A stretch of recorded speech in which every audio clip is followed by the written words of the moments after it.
गुरुब्रह्मा गुरुविष्णु गुरुदेवो महेश्वर गुरु साक्षात् परब्रह्मा तस्मै श्री गुरुवे नमः।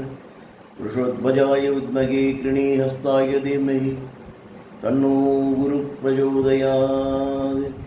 काञ्चीवासाय विद्महे शान्तरूपाय धीमहि तन्नो चन्द्रशेखरेन्द्र प्रचोदयात्। हर हर शंकर जय जय शंकर, हर हर शंकर जय जय शंकर। ஆன்மீக அன்பர்கள் எல்லாருக்கும் நமஸ்காரம். இன்னைக்கு வியாழக்கிழமை, குருவுக்கு உகந்த நாள். கடந்த 1.5 வருஷமா நம்முடைய பிரத்யக்ஷ தெய்வம் பூஜ்ய ஸ்ரீ காஞ்சி மகா சுவாமிகள் நடத்திட்டு வர அற்புதங்கள் மற்றும் மிகச்சிறந்த நிகழ்வுகளை ஒரு சிறு கதை வடிவில் ஒவ்வொரு வியாழக்கிழமையும் உங்கள்கிட்ட சொல்லிட்டு இருக்கேன். அந்த வகையில் இன்னைக்கு பல காலம் முன்னால் காஞ்சிபுரத்தில் நடந்த ஒரு அற்புதமான நிகழ்வைத்தான் சொல்ல போகிறேன். அதாவது பெரியவா காஞ்சிபுரத்தில் தான் இருக்காங்க. உங்கள் எல்லாருக்குமே தெரியும், பெரியவா காஞ்சிபுரத்தில் இருந்தாலும் சரி, இல்லைன்னா நம்ம ஸ்ரீமடம் எங்கே கேம்பு போட்டாலும் சரி, சுற்று வட்டார பகுதிகளிலிருந்து மிகப்பெரிய செல்வந்தர்கள், அரசியல் தலைவர்கள், அரசியல்வாதிகள், நடிகர்கள் மற்றும் தினந்தோறும் வேலைக்கு போகிற தொழிலாளிகள் வர பெரியவாள்கிட்ட வந்து ஆசீர்வாதம் வாங்கிக்கிற வழக்கம் உண்டு. காஞ்சிபுரத்தில் இருந்தாக்க பார்த்தோம்னா மற்ற ஊரில் இருக்கிறதோடையும் கூட்டம் ரெட்டிப்பாக இருக்கும். ஏன்னா சொந்த ஊர் சொந்த படம், ஹெட் குவார்ட்டர்ஸ் இல்லையா, புரியுதா? அந்த மாதிரி பெரியவா காஞ்சிபுரத்தில் தங்கியிருக்காங்க. அன்னைக்கு ஏகாதசி, இன்னைக்கும் ஏகாதசி பாருங்க. இன்னும் ஒரு கோஇன்சிடென்ஸ் பாருங்க. ரெண்டும் ஏகாதசி இன்னைக்கு பெரிய உபவாசம், எதுவும் சாப்பிட மாட்டார், நீர் கூட அருந்த மாட்டார். காலையில் பூஜை புரஸ்காரத்தை முடிக்கின்றார். ஏகாந்தமாக பக்தர்களுக்கு சேவை சாதிச்சுன்னு நல்ல கூட்டம். கூட்டம் கொஞ்சம் கொஞ்சமாக நகர்ந்துட்டு இருக்கு. வரிசையில் ஒரு இளம் தம்பதி, பஞ்சகட்சம் கட்டிட்டு பையன், ஒரு 24, 23 வயசு இருக்குன்னு வச்சுக்கோங்க. அவருடைய ஒய்ஃபு ஒரு 19 அல்லது 21 வயசுக்குள்ளே தான் இருக்கும். மடிச்சார் கட்டின்னு இருக்காங்க. கூட்டம் கொஞ்சம் கொஞ்சமாக நடந்துட்டு இருக்கு. அவ 2 பேருடைய டேர்ன் வந்துடுத்து. 2 பேரும் நமஸ்காரம் பண்ணுறா பெரியவாள். பெரியவா அந்த பையனை பார்த்து கேட்குற, ஏன்பா நீ மதுரை சேஷுகணபாடிகள் உள்ளதானே அப்படின்னு கேட்குற. அவனுக்கு தூக்கி வாரி போடுறது. கரெக்டாக சொல்கிறானே அப்பா பேர. ஆமாம் பெரியவா. பக்கத்தில் இந்த பொண்ணை பார்த்துட்டு, நீ இவரோட பாரியாளா? நீ கிருஷ்ணாபள்ளி வைத்தியநாத கணபாடிகளோட பேத்தி தானே? அவளுக்கும் தூக்கி வாரி போடுறது. ஆமாம் பெரியவாள். பெரியவாளுக்கு அபாரமான ஒரு ஞாபக சக்தி உண்டு. அதாவது வந்திருக்கா இல்லையா, இவா 2 பேருடைய கல்யாண பத்திரிகையே ஒரு 6-7 மாதம் முன்னால் தான் எடுத்துன்னு வந்து பெரியவாள்கிட்ட ஆசீர்வாதம் வாங்கிட்டு அக்ஷதம் வாங்கிட்டு போனான். யார்? 2 பேரோட அப்பா அம்மாக்கள். என்னோட ஞாபக சக்தி பாருங்க. நம்மளாம் நேற்று பார்த்தவங்களே இன்றைக்கி மறந்துடணும். ஆனால் பெரியவா அப்படி கிடையாது, நல்ல ஒரு ஞாபக சக்தி உடையது. உனக்கு கல்யாணமாக நல்லபடியாக முடிஞ்சுடுத்து, நல்லா இருக்காளா, சௌக்கியமாக இருக்காளா 2 பேரும்னு கேட்குறேன்.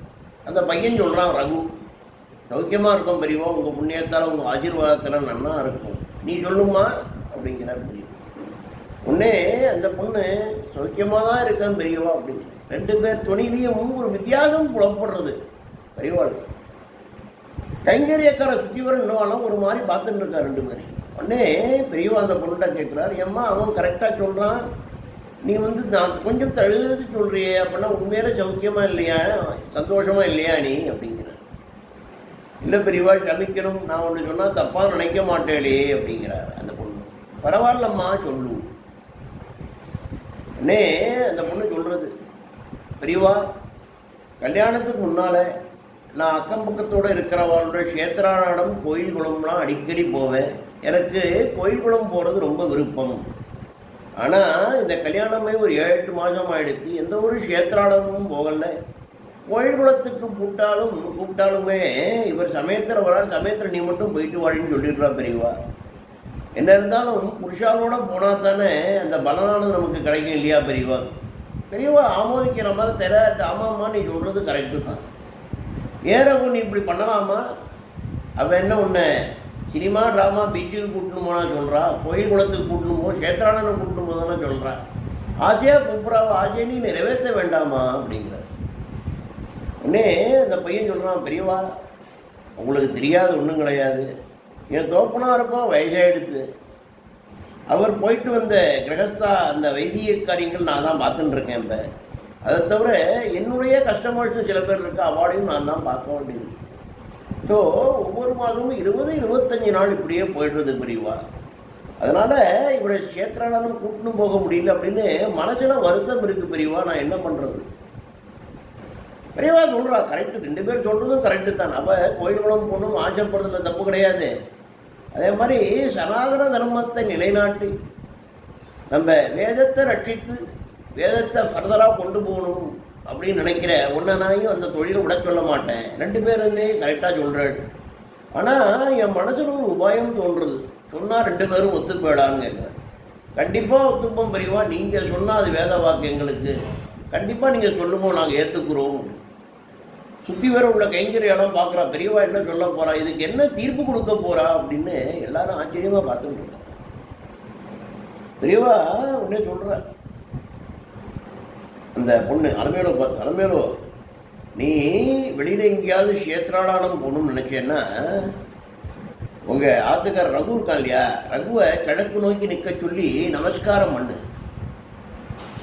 நமஸ்காரம் பண்ணி ஆசீர்வாதம் வாங்கிக்க. ரகு நீ என்ன பண்ணுறன்னா உன்னுடைய மேலே அங்கவஸ்திரம் இருக்கும் இல்லையா, அதை அலமேலும் கையில் கொடுத்து, இது உன்னோட தான் பாதுகாப்பாக எப்போதும் வருவேன், இது நான் உன்னோட வந்தா மாதிரியே நினச்சிண்டு உன்னுடைய குலதெய்வம் இஷ்ட தெய்வம் வேண்டிண்டு ஆசீர்வாதம் பண்ணு, அது போரும்.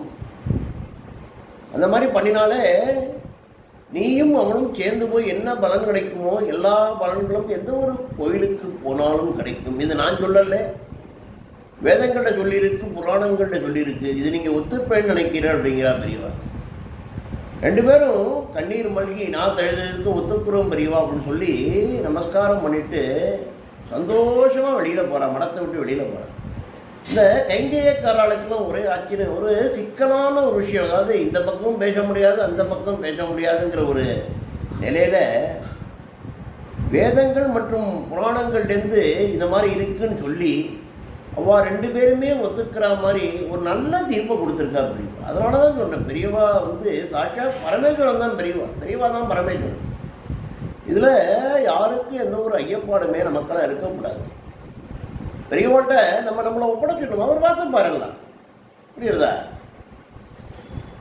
அதாவது இந்த காலத்தில் நினைக்கிறது தப்பு கிடையாது. ஒய்ஃபு நினைப்பா நம்ம புருஷனோட வெளியில் போகணும், 4 பேர் நம்மளை பார்க்கணும். புருஷனுக்கு சமயத்தில் நேரம் இருக்குது, அந்த சமயத்தில் பொண்டாட்டியை கடிஞ்சிக்கிற விஷயம் உண்டு. அதை ஒன்று இவன் பெருசாக எடுத்துக்கப்படாது. இந்த மாதிரி இந்த சின்ன சின்ன மனஸ்தாபங்களை 2 பேரும் பரஸ்பரம் பேசி ஒருத்தருக்கு ஒருத்தர் விட்டு கொடுத்து இந்த பெரியவா சொன்ன மாதிரி நடந்துட்டாலே போதும். நம்ம சனாதன தர்மம் வாழ்க்கை நல்லாவே செழிக்கும். அப்படிங்கிறதுக்கு இதை ஒரு அற்புதமான நிகழ்வை உங்களுக்கு நான் சொல்கிறது கிடையாது, புரியுறதா? அடுத்த வியாழக்கிழமை இன்னொரு அற்புதமான நிகழ்வோடு உங்களை சந்திக்கிறேன். ஹரஹர சங்கர் ஜெய ஜெய சங்கர், ஹரஹர சங்கர் ஜெய ஜெய சங்கர். எல்லாருக்கும் நமஸ்காரம்.